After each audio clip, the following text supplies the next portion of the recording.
बार फिर से आप सब लोगों का हार्दिक अभिनंदन करता हूँ आपके अपने यूट्यूब चैनल में। फ्रेंड्स, हमारे पास आज एक कमेंट आई है और बहुत ही इंटरेस्टिंग कमेंट है और इस कमेंट के ऊपर हम बात करेंगे।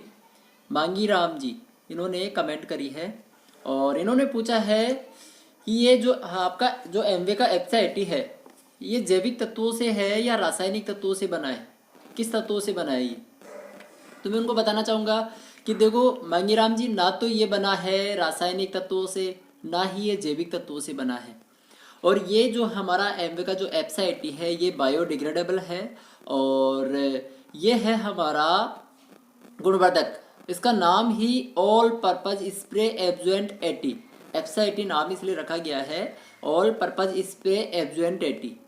और इसके अंदर 80 प्रकार के क्रिया तत्व है और जो 20% बच रहा है वो है नॉन ऑयनिक सरपेंटेंसर तत्व है, जो हमारे पानी की सतही तनाव को तोड़ता है।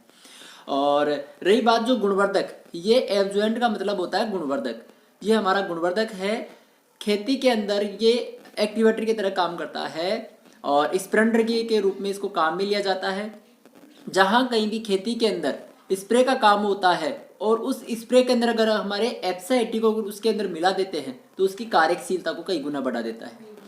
और 80 प्रकार के क्रिया एक्टिव तत्व हैं जो हमारी मिट्टी के अंदर जाके उसकी उर्वरकता को बढ़ाता है, उसकी मिट्टी की जो पोर्स है, बारीक बारीक छिद्रों को खोलता है, हमारी मिट्टी को जो पुलावा करता है एक तरह से। तो मांगीराम जी, ना तो कोई जैविक है ना ही रासायनिक है। और रही रासायनिक की बात, तो रासायनिक के अंदर अगर आप इस एप्सा 80 को मिला देते हैं तो उस रासायनिक की भी कार्यशीलता को कई गुना बढ़ा देता है। और पानी के अंदर इसको अगर पानी साधारण पानी से आप सिंचाई करोगे तो वो तनावग्रस्त मिट्टी हो जाती है। और अगर इसके साथ अगर अपन सिंचाई करते हैं तो हमारे जो पानी है उसकी भी प्रभावता को कई गुना बढ़ा देती है, यानी पानी को तेज तरीके से दौड़ाता है। तो ये गुणवर्धक है, जिसके अंदर भी मिला देंगे तो उसके अंदर उसकी कार्यशीलता को कई गुना बढ़ा देगा। तो बहुत ही अच्छा सवाल पूछा है आपने मांगीराम जी। हमारे जो और व्यूअर्स हैं उनको भी हेल्प मिलेगी, हमारे किसानों को भी हेल्प मिलेगी। ना तो कोई रासायनिक है ना ही कोई दवाई है।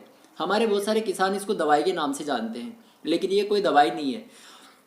और अगर हम इसको खेती के अंदर इस्तेमाल करेंगे तो हमारी एनवायरनमेंट को, हमारे हेल्थ को, सबसे बड़ी चीज़ है हमारे हेल्थ को कोई प्रकार का नुकसान नहीं पहुंचेगा। साथ में जो हमारी ज़मीनें हैं वो करड़ी होती जा रही है दिनों दिन, वो भी हमारी ज़मीन भी बच जाएगी इसको इस्तेमाल करने से। बहुत सारे किसानों से हमने मिल के पूछा है तो वो बताते हैं, इसका एक्सपीरियंस है कि भैया जब हम जो खरपतवार होता है, जो घास होती है, जो हम फसल के अंदर से उखाड़ते हैं तो वो बड़े आसानी से उपड़ जाती है।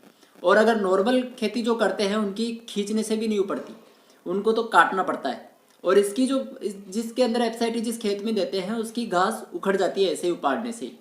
तो मांगीराम जी, बहुत अच्छा सवाल पूछा है आपने और हम ऐसे ही और भी कमेंट्स का जवाब देते रहेंगे। और इससे कमेंट से ये फ़ायदा होता है कि हमारे व्यूअर्स को भी सीखने को मिलता है, हमारे जो किसान भाई हैं उनको भी हेल्प मिलती है। तो चलिए, थैंक यू। और अगर ये इन्फॉर्मेशन आपको अच्छी लगे तो इस वीडियो को लाइक करें, शेयर करें और मेरे चैनल को सब्सक्राइब करना ना भूलें। ऐसे वीडियो हम और लाते रहेंगे। Thank you friends, wish you all the best.